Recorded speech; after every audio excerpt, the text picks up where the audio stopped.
চাট মশলে 12 চৌপতি ব্যবসায়ী সমিতির সামনে লজের সামনে এই যে চাট মশলে খুব ভালো বানায়। দেখুন চাট মশলে, এই যে ছোট্ট দোকানটি দেখুন খুব সুন্দর। নির্বাচন কে জিতবে, রাজীব তির্কি না মনোজ রাও? মনোজরাও বিপুল ভোটে জিতবে এবার। মনোজ রাও গত ইলেকশন থেকে বেশি ভোটে জিতবে। ঠিক। ভাতা পাও? হ্যাঁ পাই। বৌদি লক্ষ্মীর ভান্ডার পায়? এবার কে জিতবে?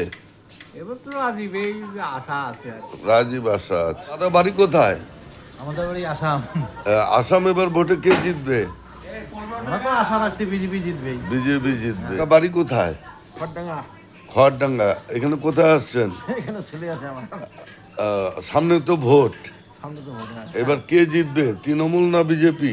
এবার কি করে বলা যায় কাজ জিতে। আপনাদের এখানে কে দাঁড়াইছে? আমাদের এখানে বলে 12-20 তো এখন দাঁড়াইছিলেন, কি নাম? কি নাম? মনোজ রাও নাকি নাম? মনোজ রাও। আর কে তৃণমূলের থেকে? ওইটার নাম তো কবারে বলে না। তাই জিতবে কায়? এবার কাজ জিতে এলা ভোটের আচ্ছা, দাদা বাড়ি কোথায়? মুর্শিদাবাদ। এখানে কোথায় আছেন? আলিপুর। আলিপুর। তো এবার আপনাদের এখানে ভোটে কে জিতবে? কে জিতবে দেখা যাবে এখন। না তবু তো কি হুমায়ুন যাবে না দিদি যাবে? এখন কে যাবে এখন আমি বলতে পারবো, সেটা বলা মুশকিল আছে। বলতে পারবেন না? না, আচ্ছা ধন্যবাদ। দাদা বাড়ি কোথায়? মুর্শিদাবাদ। এখানে কোথায় আছেন? আলিপুরে। তো এবার ভোটে কে জিতবে? ভোটে তো জিতলে এখন দিদি জিতবে আমাদের। দিদি জিতবে, হুমায়ুন জিতবে না? না না, সামনে ভোট, তো এবার কে জিতবে? বিজেপি জিতবে, বিজেপি জিতবে। হিন্দুত্ব রক্ষার জন্য। আচ্ছা আচ্ছা ঠিক আছে। এবার ভোট কে জিতবে সামনে? BJP BJP. বিজেপি। ভোট এবার কে জিতবে? এখন তো হাড্ডাহাড্ডি লড়াই শোনা যাইতেছে। এখন তো সবাই জনসাধারণ তো ওই নতুনটারের কথা বলে, তাই তাই হ্যাঁ এরকম শুনি। আর কিন্তু আমি তো হ্যান্ডিক্রাফট মানুষ, বাড়িতে সবসময় থাকি, পড়িয়া চলতে পারি না। ঠিক। এবার সামনে তো নির্বাচন, কে জিতবে? কে জিতবে আমি বলবো না, কেন? কিন্তু আমি আমার বয়সে আসি, আমি আমার ভাতা নাই, কোনো সরকারি জিনিস আমি পাই না।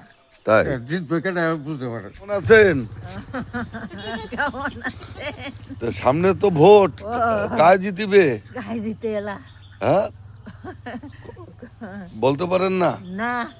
আচ্ছা আচ্ছা, সামনে ভোট, তো এবার তো দুজন 12-20 ক্যান্ডিডেট, রাজীব আর মনোজ, কে জিতবে? মনে হয় তো মনসে জিততে পারে।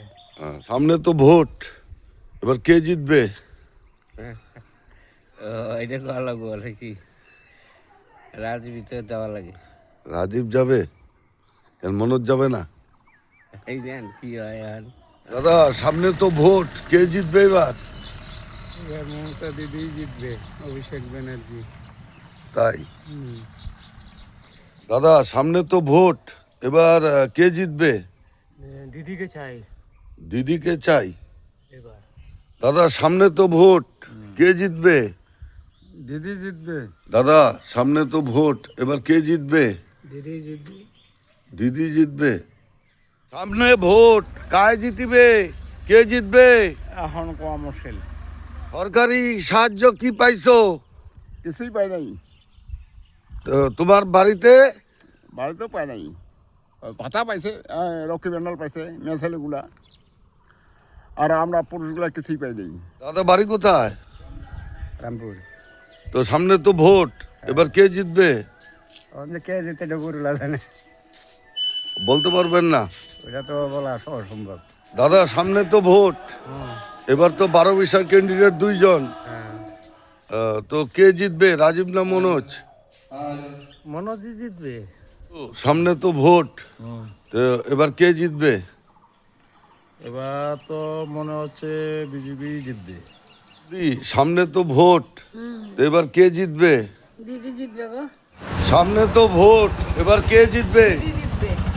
দাদা সামনে তো ভোট, এবার কে জিতবে? দিদি জিতবে। সামনে বিধানসভা ভোট, 12 দুজন ক্যান্ডিডেট, রাজীব তির্কি আর মনোজ উরাও, কে জিতবে? দাদা সামনে তো ভোট, তো এবার কে জিতবে? এবার তো ভোট ভালোই হবে যা বুঝতেছি, কিন্তু বলবো না, কিন্তু ভালোই হবে, যা হবে ভালোই হবে।